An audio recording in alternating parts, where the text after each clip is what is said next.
xusuustaada maxaa kuugu darnaa waxyaabihii aad is leedahay maanta inaad khatartaas aad gasho haddii aadan ku noqon lahayn Suudaan dadkaas ma badbaadeen waxyaabihii ugu muhiimsanaa aad xusi karto maxaa ka mid xaqiiqatan laba shay waay mid xuduud aan kuu sheegay markaan galayay khatar weyn ay ahayd especially Ethiopia iyo Suudaan marka u dhaxaysay Suudaan xataa way fiicneed dhexdeeda Qadaarif aan ka baxay 13 saacadood aan bas saarnaa hal wiil ay la socday marka ma qabin wax walwala xilligaas because wadada iyo waxaas assessment badan aan ku sameynay si nadiif aan ku tagnay laakiin Qadaarif intaan gaaray ilaa iyo Ethiopia horta riskigeeda waa badnaa dhinacaas Masarna lafteeda riski laga sheegay laakiin aan ma arkin iyo balaas markii oo aan tagay meesha la yiraahdo Port Sudan lafteeda walwal badan ka jiray oo ahayd nimankaas inay mar kale soo weerari karaan ama wax badan ay sameyn karaan balaas diyaaradda militariga waligeed diyaaradda militari ma raacin diyaaradan kuraas lahayn walow lahayn mar alla markay saan u kacdalo kii geeskas joogo dabada gadaal ku dhacay markii ugu horeysay laakiin adaa lagu badbaadinayo dadkaas khatartaas aad u bareertay dadkii badbaaday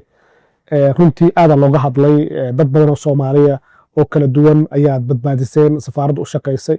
ammaan badan oo ku khasbatay laakiin dad markaad meesha tagtay caruur iyo dumar haddii aadan tegi lahayn ay adkaan lahayd inay badbaadaan ma xusuusataa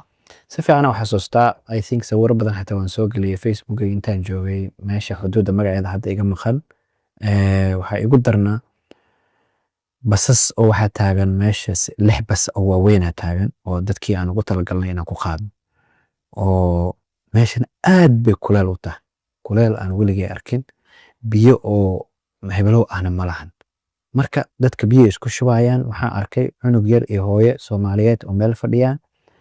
iyo dad qaarkood aan aqaanay qaarna aan aqoonin oo meel markaan tagay waa saas u tagay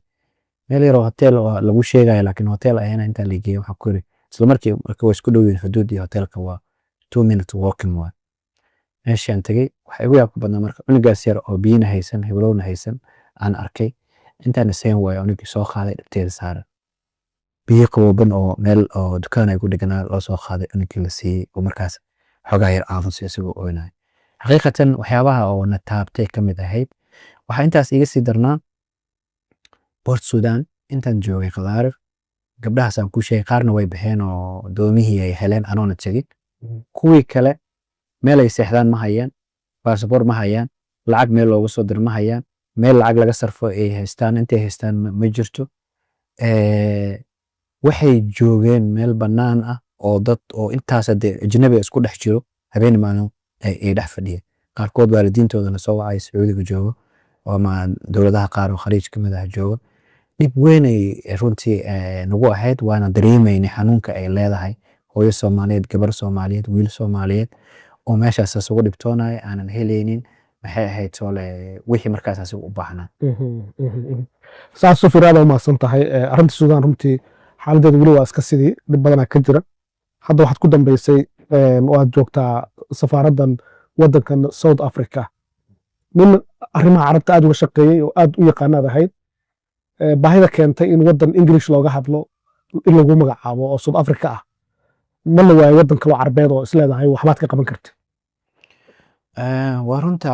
diblomaasiyiinta waxa la yiraahdaa yaano sidii waa ciidan camal waay ciidan amar la siiyaa dagaalka galaan lahaa fariisa lahaa kacal lahaa su'aal lahaa amar la siiyaa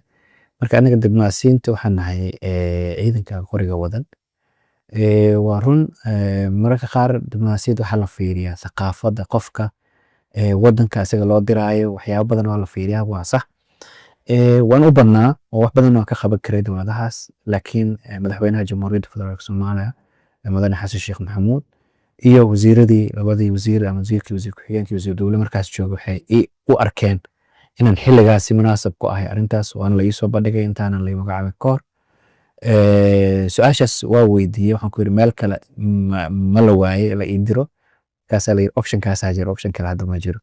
waa qaatay aan ku yiri marka